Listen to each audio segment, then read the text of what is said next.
ጤና ይስጥልኝ ተመልካቾቻችን።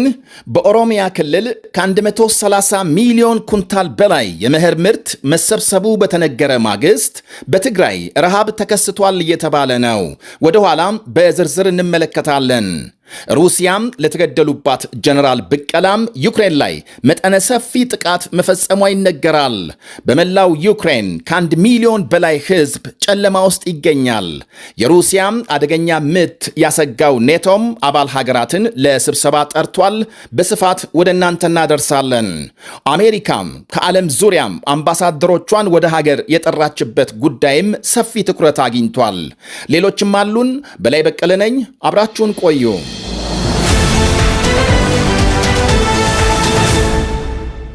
እዚህ ሰው ሁሉ አንጀቱ በረሃብ ተጣብቋል ይላሉ ቢቢሲ ትግርኛም ያናገራቸው አንድ እናት። ዋና ችግራችን ምግብ የሚባል የለም። ባለፉት 6 ወራት የሰጡን እህል የሚበላ አይደለም። ማሽላው የተበላሸ ብዙ ቆሻሻ ያለበት ነው። ታጥቦ ራሱ እህል መሆን አይችልም። እርሱንም ቢሆን የማያገኝ ስንት ነፍሰ ጡር፣ ስንት አረጋዊ አለ። በሕይወት መቆየታችንም ራሱ ተመስገን ነው። በምዕራብ ትግራይ ከ10 ሺህ በላይ ተፈናቃዮች በሚኖሩበት የሕፃጽ መጠለያም በርካታ አዛውንቶች፣ ነፍሰ ጡሮችና ሕፃናት በምግብና በሕክምና እጦት እየተሰቃዩ መሆናቸው ይነገራል። የሕፃጽ ተፈናቃዮች ማዕከል አስተባባሪ ቄስ አብርሃ አርያ ቢያንስ 300 ሰዎች ባለፉት 6 ወራት የእርዳታ እህል አላገኙም ብለዋል ለቢቢሲ በሰጡት ቃል። ረሃብ በተለያዩ አካባቢዎች ቢከሰትም የሕፃጽን ልዩ የሚያደርገው አረጋውያን የሚገኙበት በመሆኑ ነው ብለዋል አስተባባሪው ቄስ አብርሃም። የሚደርሳቸው ማሽላ እንደሆነና ጥራት የሌለው በመሆኑ እንኳን ሰው አይጥ እንኳን አትነካውም በማለት ይገልጻሉ።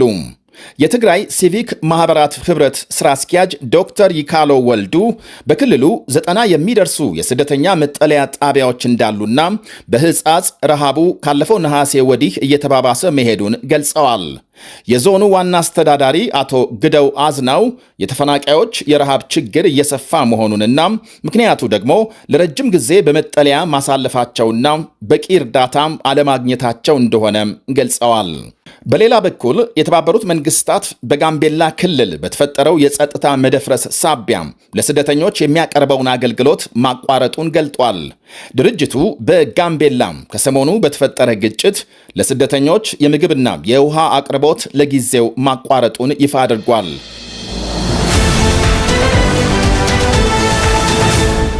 ሩሲያም ትላንት ለተገደሉባት የጦር ጀነራል ብቀላም በዩክሬን ላይ መጠነ ሰፊ ጥቃት መፈጸሟ ተነገረ። በጥቂቱ 3 ሰዎች ሲገደሉ ከፍተኛ ንብረት መውደሙና በሀገሪቱ በርካታ አካባቢዎች የኤሌክትሪክ ኃይል መቋረጡ ይነገራል። ፕሬዝዳንት ዜሌንስኪ የሩሲያን የብቀላ ጥቃት ግዙፍና ሌሊቱን ያለ እንቅልፍ ማደራቸውን ገልጸዋል። ቢያንስ 700 የሚጠጉ ድሮኖችና ሚሳኤሎች ዩክሬን ላይ መዝነባቸውንና ዋነኛም የኃይልና የትራንስፖርት መሠረተ ልማቶች መመታታቸውን ፕሬዝዳንቱ አረጋግጠዋል።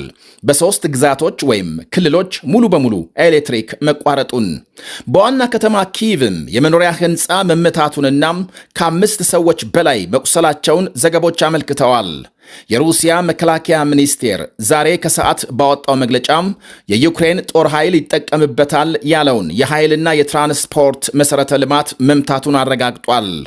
ሩሲያ ሚሳኤል በተኮሰች ቁጥር በስጋት የቦምብ መጠለያ የሚሸሸገው ሕዝብ ሀገር ሰላም ብሎ ከመጠለያ ሲወጣም ቤቱ ፈርሶ አሊያም ጨለማ ሆኖ ይጠብቀዋል። ዛሬም የሆነው ይኸው ነው። በ3 ክልሎች ከ1 ሚሊዮን በላይ ሕዝብ ጨለማ ውስጥ እንደሚገኝ ተነግሯል። ትላንት በሞስኮ ከፍተኛ የሩሲያ የጦር ጀነራል በመኪናቸው በተጠመደ ቦምብ መገደላቸውን ተከትሎ የሞስኮ ባለሥልጣናት ጣታቸውን ዩክሬን ላይ መቀሰራቸው ይታወቃል። ጥቃቱን ተከትሎም ፕሬዝዳንት ዜሌንስኪ የአውሮፓ መሪዎች ከሩሲያ የበቀል ዱላና ከፈረንጆቹ ገና ጋር ተያይዞ ሩሲያም ያቀደችውን የተጠናከረ ዘመቻ ለመከላከል ድጋፍ እንዲያጠናክሩ ጠይቀዋል። የአውሮፓ መሪዎችም ሆኑ የሰሜን አትላንቲክ ጦር ቃል ኪዳን ድርጅት ኔቶ አባል ሀገሮችን ከሩሲያ ጥቃት ለመከላከል የዩክሬን መጠናከር ወሳኝ ነው ብለዋል። የኔቶ ዋና ጸሐፊ ማርክ ሩት ለጀርመን ዜና አገልግሎት በሰጡት ቃል አባል ሀገራት ባለፈው ሰኔ በኔዘርላንድስ ጉባኤ በገቡት ቃል መሰረት የመከላከያ በጀታቸውን እንዲያሳድጉ አጽንኦት ሰጥተዋል። እነዚህን ሁለት ቁም ነገሮች ከሰራን ዩክሬንን ካጠናከረንና አባል ሀገሮች የመከላከያ በጀታቸውን ካሳደጉ ራሳችንን ለመከላከል እንችላለን፣ ፑቲንም እጃቸውን ለማንሳት አይሞክሩም ብለዋል ዋና ጸሐፊው።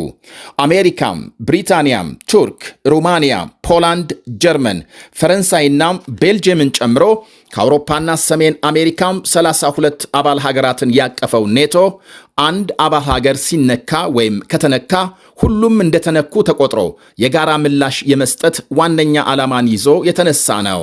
የጋራ መከላከያም ዩክሬንም አባል ብትሆን ኖሮ ዛሬ ፑቲን ፍልሚያቸው ከ32 የኔቶ አባል ሀገራት ጋር በሆነ ነበር። ዩክሬን የኔቶ አባል እንዳትሆን ሲከላከሉና የጦርነቱ ዋነኛ ምክንያትስ ይኸው የዩክሬን አባልነት እንቅስቃሴ መሆኑ ተደጋግሞ የተባለ ነው። በአሁኑ ወቅት በአሜሪካም የሰላም ዕቅድ ለዩክሬን ከቀረቡ ግዴታዎች አንዱ የኔቶ አባልነት ዕቅዷን እንድትተው የሚል እንደሆነ ይታወቃል።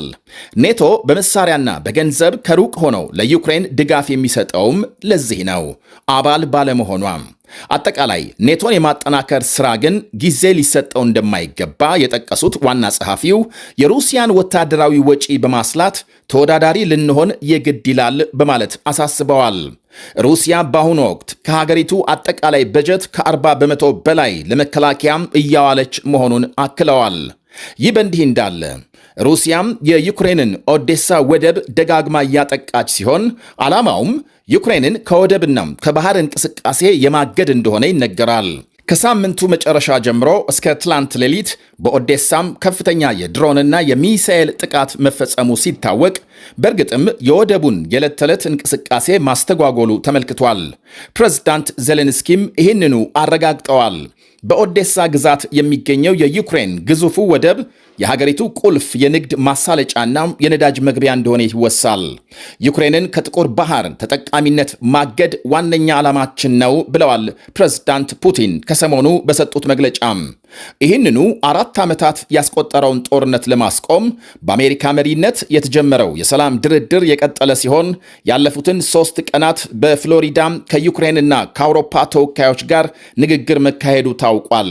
በዚያው በሚያሚ በአሜሪካና በሩሲያ ልዑክ መካከል ሌላ ውይይት መካሄዱ ሲነገር ሁለቱም ንግግሮች በጥሩ ሁኔታም የተካሄዱ መሆናቸውን የአሜሪካ ልዩ ልዑክ ስቲቭ ዊትኮፍ ገልጸዋል። አወዛጋቢ በሆኑ የመሬትና ሌሎች ጉዳዮች ላይ መግባባት ተደርሶ እንደሆነ ግን በዝርዝር አልተናገሩም።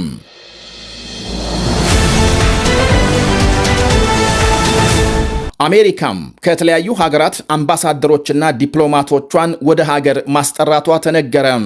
30 የሚደርሱ ከፍተኛ ዲፕሎማቶች ያለምንም ማብራሪያም ወደ ዋሽንግተን እንዲመለሱ በስልክ እንደተነገራቸው ሮይተርስ ዘግቧል። ይህ ከስራ የማሰናበት የሚመስለው መልእክት ካለፈው ረቡዕ ጀምሮ ለአምባሳደሮች ሲደርስ መቆየቱ ታውቋል። ወደ ዋሽንግተን እንዲመለሱ ከተነገራቸው ዲፕሎማቶችና አምባሳደሮች አብዛኞቹ ከአፍሪካ ሀገራት ናቸው ተብሏል። ከ28 ሀገሮች ግማሾቹ ከአፍሪካ መሆናቸውን በስም ከተዘረዘሩት 28ቱ ሀገራት መካከል ደግሞ ግብፅና ሶማሊያ ሲገኙበት አሜሪካም ከዚህ ውሳኔ የደረሰችበት ምክንያት በዝርዝር አልተገለጸም። አንዳንድ ወገኖች ግን እርምጃው አሜሪካም በውጭው ዓለም ያላትን ታማኝነት የሚያዳክም ነው በማለት ይተቻሉ። ቅድሚያም ለአሜሪካ በሚለው የትራምፕ አስተዳደር መርህ መሰረት በዓለም አቀፍ ግንኙነት ብዙም ሚና የላቸውም ከሚላቸው ሀገራት ዲፕሎማቶቹን ያስወጣል።